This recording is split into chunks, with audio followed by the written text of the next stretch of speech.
John Wooden was born in Hall, Indiana on October 14, 1910. He was the second of four boys that was raised on a farm with no running water or electricity. His father, Joshua Wooden, taught him to be a hard worker and always made John finish his chores before doing other things like playing basketball. This played a large role in John's life and made him always work hard to accomplish everything that he wanted to do. John loved basketball from a very early age and even played while he was in elementary school and in middle school for their school's team. Despite all of their hard work, the Woodens ended up losing their family farm and had to move to Artesian Springs, where John would end up playing basketball in high school. At this time, John's father, Joshua, gave him his 7-point creed, which included make each day your masterpiece, make friendship a fine art, and build a shelter against a rainy day. This played a major role in John's life, and he tried to model his life based on these pieces of advice that his father had given him. His freshman year in high school, it was very apparent that John Wooden was instantly going to be a standout player. He was named as an All-State player in 3 out of 4 of his high school seasons, and was known for his rough and tough style of play because he played very physical and aggressively.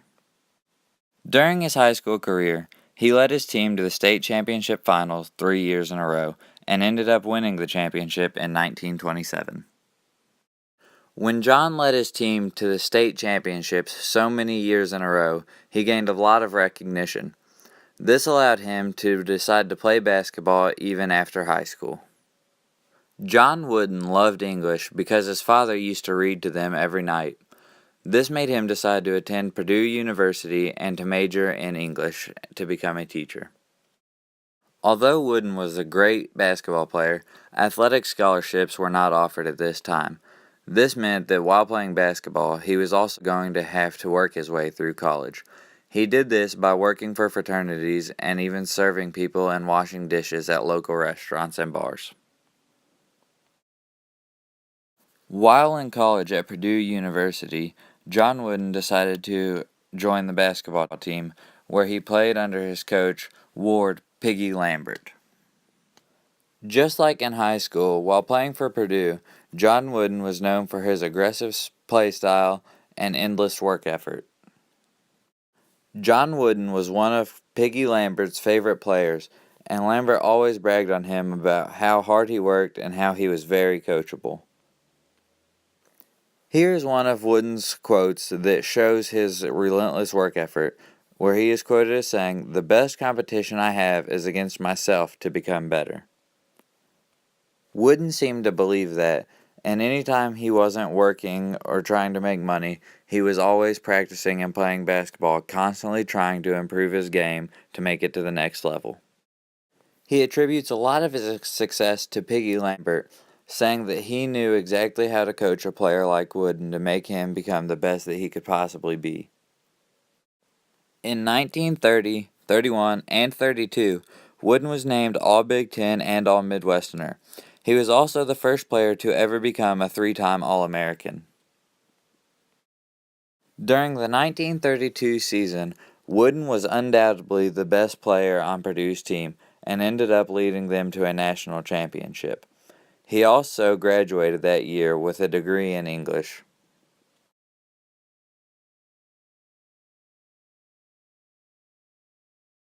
Three months after graduating from Purdue, John Wooden tied the knot with his longtime sweetheart, Nellie Riley. Wooden and Riley had been together for a long time, but Wooden decided not to get married before going to college and finishing his studies. John and Nellie Wooden enjoyed a long 53 years of marriage together. They also raised 2 children, and John tried to do the best that he could to pass the values on to his children, just like his father had done to him. After Wooden graduated college, he went on to play professionally with the Indianapolis Kotskis. Wooden had a 46-game streak where he made 134 free throws without a miss. In the 1937 and 1938 season, Wooden was named to the National Basketball League's first team.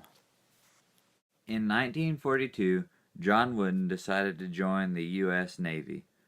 He stayed with them throughout World War II, where he served honorably as a veteran. After leaving the Navy in World War II, this is when John Wooden's notoriety really kicked up and he started his coaching career. Wooden went on to be one of the greatest coaches in all of basketball and is still remembered for this today.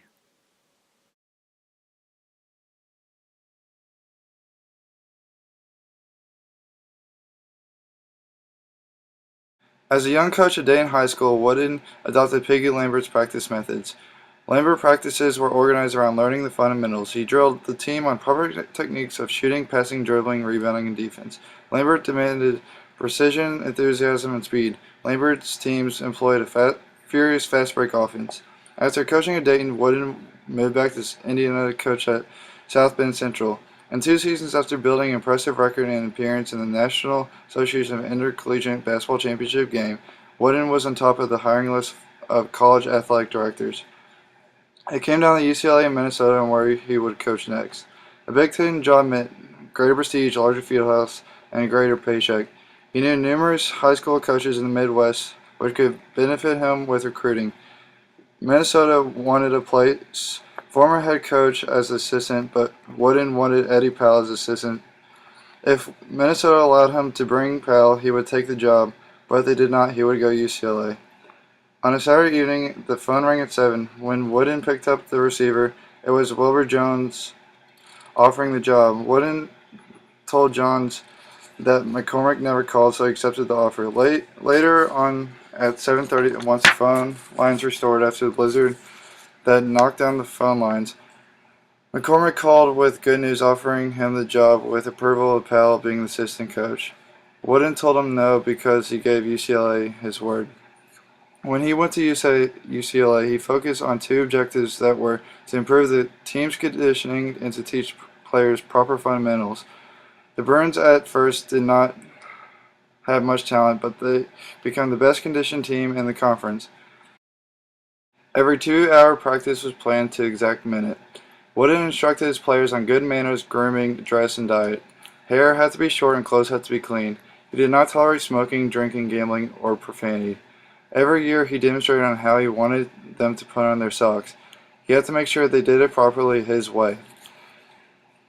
Ever since his first season, he realized that if he could teach his team the fast break, they would have an advantage against opponents who were not used to defending it. By introducing the fast break, Wooden has been successful since the start. With his first UCLA team, whom was supposed to be bad, won 22 games, the most in school history, good for first place in the PCC Southern Division. In Wooden's second season, the Bruins repeated as Southern Division champions and captured the PCC champion playoff, which sent them to the NCAA tournament for the first time in UCLA history. After 2 seasons, fans began to call him the Miracle Man. Continuing the fast break throughout Wooden's career brought him abundant amounts of success. The Bruin Blitz was like a ticking bomb that could detonate at any moment. When it did, the teams imploded. With the Bruin Blitz, UCLA would go on a scoring spurt, like a string of exploding firecrackers.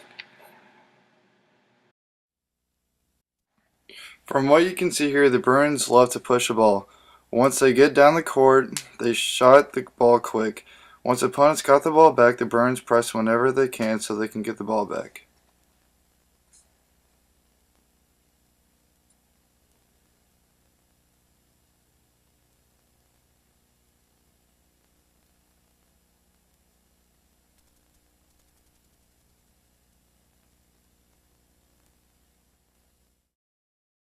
Throughout Wooden's career, he coached some well-known Hall of Fame players. Hall of Fame players such as Bill Russell, Lou Alcindor, known as Kareem Abdul-Jabbar, and Bill Walton. Wooden tried his best to keep players in line and professional. He discouraged his players from unhealthy and immoral vices. Despite his lectures, sometimes players were not immune from experimentation. An example of this is Lucius Allen. Police looked into Allen's car and found marijuana in a jacket pocket. Later on, Lou Alcindor admitted that during his years he smoked marijuana, briefly experimented with LSD, and tried heroin. By the mid-1970s, media became more skeptical and exposed myths of American sports. One of the myths revolved around Wooden's pyramid success, credited by many as the foundation of UCLA's basketball achievements. In this short clip, Wooden talks about parts of the pyramid of success and what each area means. Based upon your pyramid of success, I want to throw out some words, not all of them, and you just comment on some of those words. Self-control. Keeping your emotions under control so that you'll be able to execute whatever you're doing near your own particular level of competency. Poise. Being yourself. I've coined my own definition of poise. It's just being yourself. Adaptability. Realizing that situations change and you must change according to the situation. Wooden refused to allow players' politics to interfere with team goals. By 1968, anti-war demonstrations, teach-ins, and pickets against Dow and CIA recruiters occurred with increasing regularity at UCLA. It was not unusual to find people burning draft cards in Westwood. Wooden made his players have short hair, and if they didn't keep it short, there would be consequences. When a group of Bruins showed up on the first day of practice without visiting a barbershop, Wooden reminded them about the team rules. One day, Walton had thick red hair and covered his ears and a scraggly chin strap. Wooden told him to get his hair cut and to get shaved or he would be kicked off the team, so Walton went right out of the gym doors on his bicycle and right to the barber's chair. Many Americans admired Wooden for his ethics and his character above winning philosophy, but he was a coach that was paid to win, so he had to succeed. Wooden considered himself an educator. He admitted that he ran his team like a machine, preventing individuality. He wanted his players to focus on basketball and avoid outside distractions. Later in Wooden's career, UCLA was guilty of violating eligibility rules. A generation of Bruin players did cheat, and thus a number of championships would have been taken away if the NCAA provided perfect knowledge and courage to confront the program. At the time, Sam Gilbert had showered gifts on players. Gilbert made Wooden's teams ineligible and not better. Over the course of Wooden's career, he went 664 and 162. He was a conference champion 16 times. He won 10 NCAA championships, 7 in a row, from 1967 to 1973. He also made 12 Final Four appearances. To conclude this video, we will show the rest of the clip of John Wooden talking about areas of his pyramid success so you know what kind of coach he was and what he thought you will need for you to strive for success. Intentness. Keeping focused on your objective. Cooperation. Being considerate of others and know you're not alone in anything, that there's others with you in one way or another. And when you give, you receive. Skill. Being able to execute not only properly but quickly. Alertness. Being observing everything that's going on around about you and the things to do as well as the things not to do.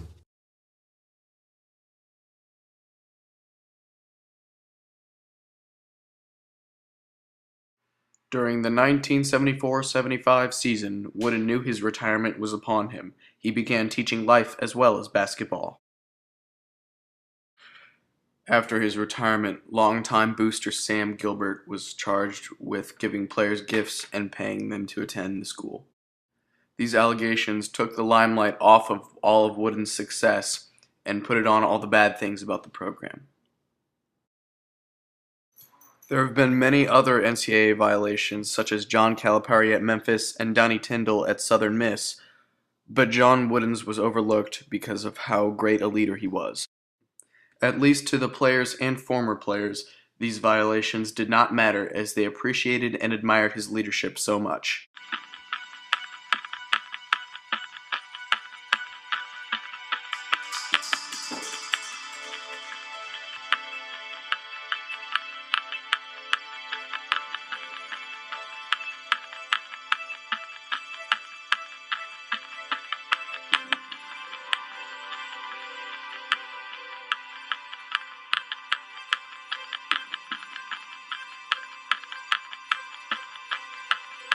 I go out and visit with Coach periodically, and I really enjoy bringing some people along with me who have not met him.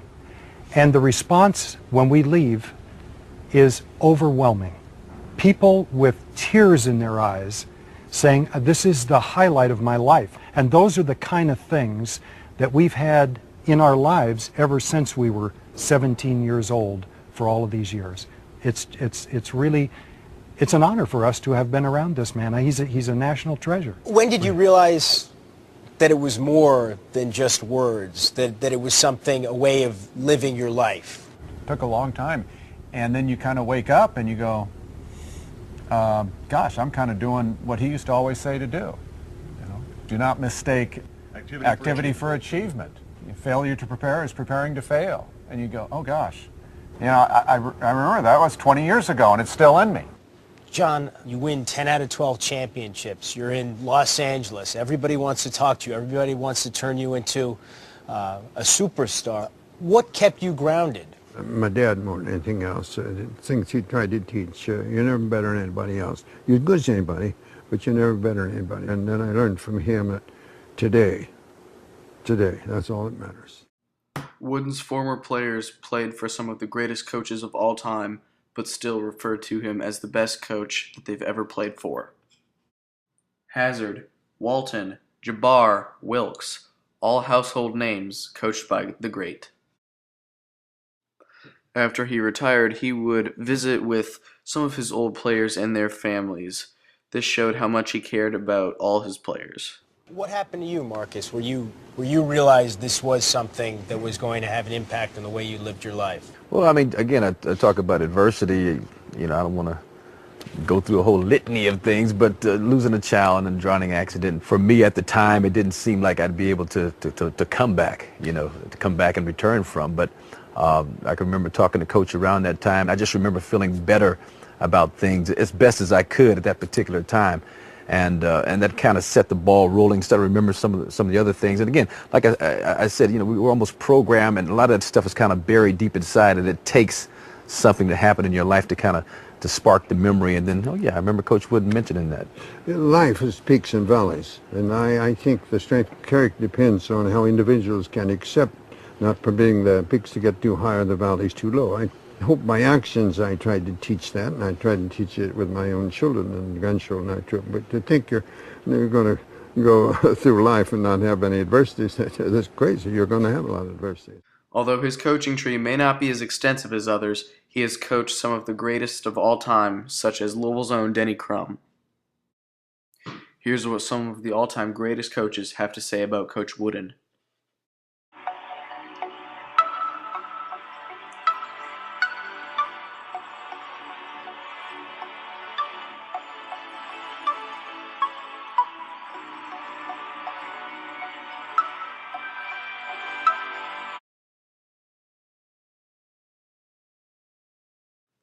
Here's Elliot Ling, winner of the 2014 Wooden Leadership Award.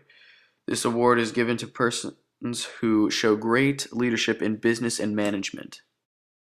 He developed the modern-day center position, and his high-post offense changed the way that college basketball teams ran their offenses.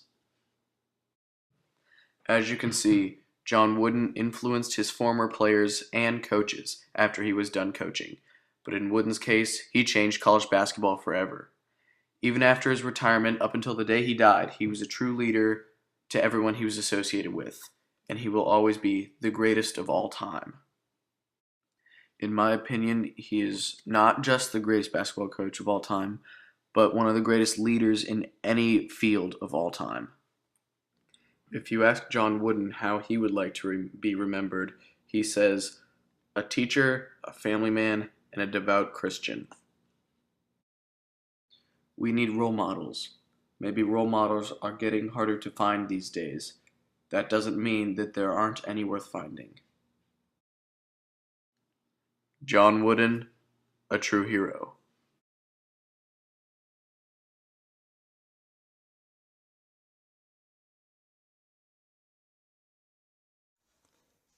John Wooden's legacy, gone, but not forgotten.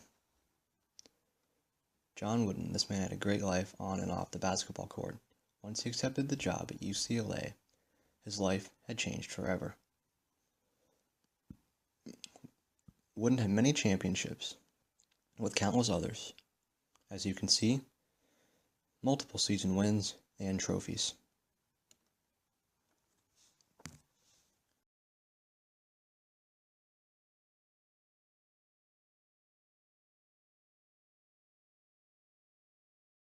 His team, the Bruins, made famous by their number of records, and Wooden himself.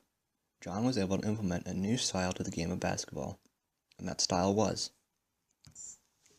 Players' lessons in life will serve as his ultimate gift. His message, simple: success is striving to be the very best you can be. It's what you learn after you know it all that counts. He was able to teach his players it's not all about the win. It's about the love of the game and how Wooden influenced his team to get along with each other.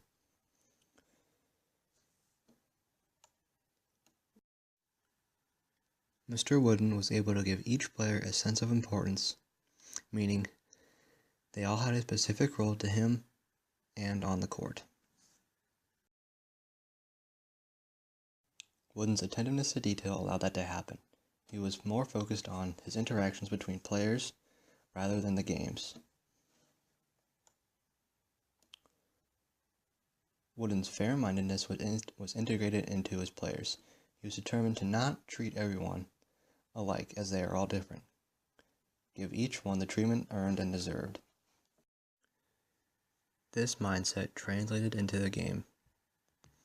He molded his players to do good for the team. Even his benched players made contributions. Wooden gave his players a sense of confidence. No matter the situation, they could push through it. Allen, one of Wooden's players, got into some trouble. He was charged with possession of an illegal substance. However, he didn't fear too much. He had confidence in his people. Wooden saw faith in him and allowed him to continue to play. Wooden was great at visualization. He was able to visualize his players' movements before they did it. Thanks to the game practices and this visual skill, this could be the reason why Wooden was so passive during the actual games. We're tougher than a game, always. Practices were tougher. Intense physical conditioning. I mean, you always knew you were in better physical condition than your opponent. There's no question about it. The practices were, again, you never forget a Coach Wooden practice, ever. Since these practices were so tough, his players were able to make the necessary adjustments according to the situation. For example, for the guard-to-guard forward outside cut is to get the weak side forward, who's a good shooter, an outside shot as he comes to the strong side.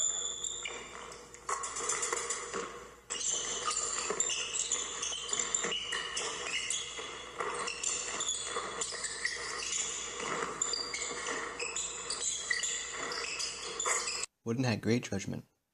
I think many of his decisions were thought out by logic and reason. You don't become the world's renowned coach by having clouded judgment and emotions. It takes years and years to become something great. Sure, the process is slow, but it will pay out in the end. As the mid-70s came along, Wooden's career came to an end. As Wooden led his team to multiple victories and titles, there comes a time when all great things come to an end, and a lesson is learned. The winning was not the goal, the performing well, what you've been taught. That was the goal. Wooden retired from coaching at age 65 following the 1975 season. His legacy continued after retirement. He wrote books, and others wrote about him. There are monuments to him, and there is an award called the Wooden Award.